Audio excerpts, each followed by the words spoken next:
তীব্ৰ গৰমত জ্বলিছে ৰাজ্য পৰ্যাপ্ত বিদ্যুৎ যোগান আৰু সেউজীকৰণৰ দাবী ৰাজ্যজুৰি অব্যাহত আছে তীব্ৰ গৰমৰ প্ৰকোপ নগাঁও জিলাৰ উত্তৰ পূৰ্বাঞ্চলৰ ৰূপসী শিঙিমাৰী অঞ্চলত অসহনীয় উষ্ণতাই জনজীৱন ব্যাহত কৰিছে বতৰ বিজ্ঞান বিভাগৰ পূৰ্বাভাস অনুসৰি এই গৰম আৰু কেইদিনমান অব্যাহত থকাৰ সম্ভাৱনা আছে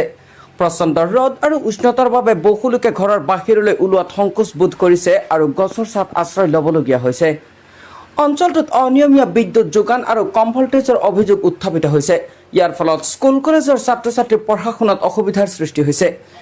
ধনী পৰিয়ালসমূহে ইনভাৰ্টাৰ আৰু এচিৰ সুবিধা লাভ কৰিলেও দুখীয়া আৰু মধ্যবিত্ত পৰিয়ালসমূহে যথেষ্ট কষ্ট ভোগ কৰিবলগীয়া হৈছে এই পৰিস্থিতিৰ পৰা পৰিত্ৰাণৰ বাবে অধিক পৰিমাণে গছ-গছনি ৰোপণৰ ওপৰত গুৰুত্ব আৰোপ কৰা হৈছে লগতে দুখীয়া পৰিয়াললৈ ইনভাৰ্টাৰ আদি অত্যাৱশ্যকীয় সুবিধা আগবঢ়াবলৈ চৰকাৰৰ ওচৰত আহ্বান জনাইছে সংবাদকৰ্মী আবুল বছাৰে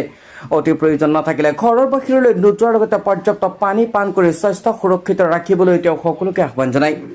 নিউজ ডেস্ক ৰিপৰ্ট উৎকট গৰমে ৰাজ্যখন ধৰিছে আৰু সমান্তৰালকৈ নগাঁও উত্তৰ পূৰ্বাঞ্চল দেখা গৈছে আজি কেইদিন ধৰি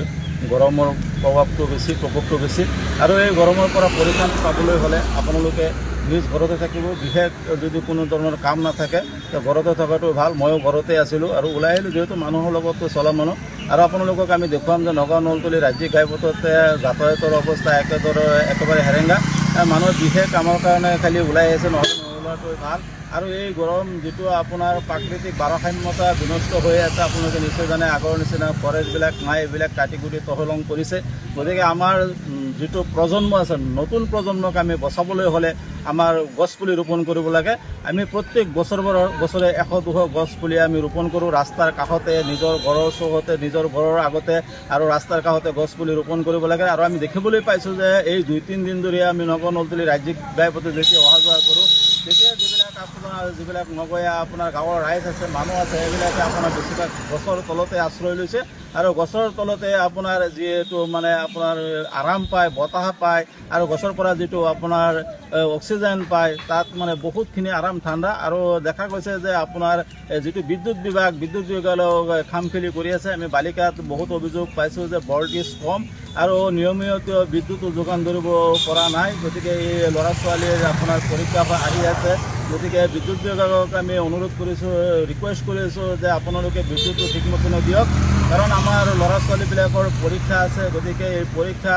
আৰু গৰম বেছি লিখা পঢ়া কৰিবলৈ হ'লে ৰাতি ফেনৰ দৰকাৰ গতিকে ফেনটো যদি ভালদৰে নগৰে আৰু যিবিলাক দুখীয়া মানুহ আছে দুখীয়া মানুহখিনি ইনভাৰ্টাৰ ল'ব পৰা নাই পইচা ল'ব পাৰে এটা ইনভাৰ্টাৰ ল'বলৈ হ'লে 30-35 হাজাৰ টকা লাগে মধ্যবিত্ত দুখীয়া পৰিয়ালৰ ঘৰত ইনভাৰ্টাৰ নাই গতিকে লাইনৰ ওপৰত এই বিদ্যুতৰ ওপৰতে আপোনাৰ নিৰ্ভৰশীল আৰু ধনী মানুহখিনিতো আপোনাৰ এচি আছে ইনভাৰ্টাৰ আছে যিবিলাক মধ্যবিত্ত দুখীয়া মানুহ আছে এইবিলাকৰ ঘৰত খালি কাৰেণ্টৰ